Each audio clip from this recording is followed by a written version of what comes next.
Aujourd'hui, je commence le PS avec un rappel. Vous vous rappelez ce petit alphabet, ce petit abécédaire du sport à la maison. J'espère que vous avez fait des petits circuits en utilisant des mots du jour. Peut-être que vos parents, ils ont participé également, ou vos frères et vos sœurs. Vous me direz un petit peu par email, tiens, vous direz à vos parents qui m'envoient vos travaux, de me dire un petit peu si vous avez fait des circuits ou pas. Alors, au programme aujourd'hui, un défi d'équilibre et des résultats d'acrosport. Alors, je commence par le résultat d'acrosport. Donc, vous pouvez voir Léo qui a mis à contribution son papa, son chien et son chat aussi, puisque le chien et le chat ont participé aussi, et maman, puisque elle a pris les photos et les vidéos. Donc, Léo a réalisé trois figures d'acrosport. Donc, ce qui est intéressant, c'est que celle-ci, on ne l'avait pas encore vue. Et si on l'avait vu mais de face, là la voyant de côté, on voit bien l'importance de l'alignement du corps. Alors je vais mettre un peu de couleur, hop, voilà. On voit bien l'importance de l'alignement du corps, donc je vais partir des épaules jusqu'aux pieds, vous voyez là, donc on est plutôt aligné. Et c'est aligné même jusqu'au niveau des jambes. Donc là le porteur il est bien solide, il faut surtout pas avoir les pieds à ce niveau-là, au niveau du milieu du dos. Donc ça c'est très très bien, c'est bien réalisé. Donc bravo à vous deux du coup. Alors ensuite, ça c'est deux postures qu'on a déjà vues. Donc dans les alignements du corps, ici c'est parfait puisque on a bien notre angle droit au niveau des bras.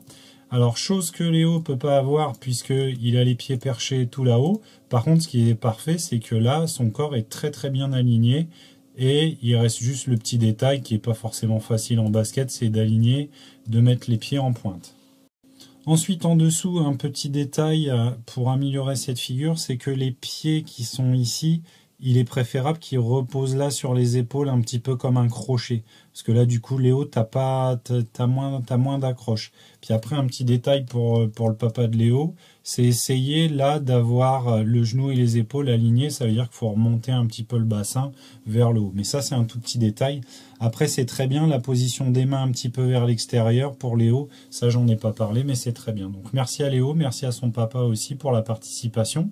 Puis j'espère qu'on aura d'autres productions en famille, hein, peut-être des pyramides à 3, pourquoi pas, ou à 4. Donc maintenant, je passe à Émeric. Alors, Émeric nous propose un petit défi, c'est un défi d'équilibre. Alors, moi j'ai complexifié un petit peu le défi, c'est que je vous le propose les yeux ouverts et les yeux fermés. Et pied gauche ou pied droit. Donc ça, c'est à choisir. Le but du jeu, tenir une posture équilibrée à cloche-pied, le genou devant bien pointé vers l'avant et le pied, donc là c'est le pied gauche, le pied en appui, d'accord?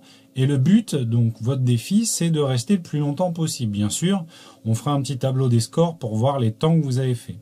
Et après, là, dans la suite de la vidéo, je vais vous expliquer deux, trois petites choses, justement, pour les modalités de cela, parce que moi aussi, je vais essayer ce défi-là.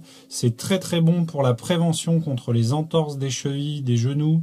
Voilà, donc si vos parents même sont abonnés aux entorses ou des petites choses comme ça, n'hésitez pas à leur faire faire, hein, c'est très, très bon pour notre équilibre. Alors, Émeric nous propose un défi d'équilibre. Donc la posture, elle est très simple, c'est à cloche-pied comme ça, d'accord? Donc là, vous pouvez voir, je suis en basket, on peut le faire aussi pieds nus, c'est intéressant. Et le but, ça va être de tenir le plus longtemps possible. Alors là, ça a l'air assez simple. Si je suis dans l'herbe, c'est un peu plus difficile. Si je suis sur un sol dur, c'est plus facile. Si je suis pieds nus, c'est encore plus intéressant parce que là, c'est vraiment le pied qui va travailler, d'accord?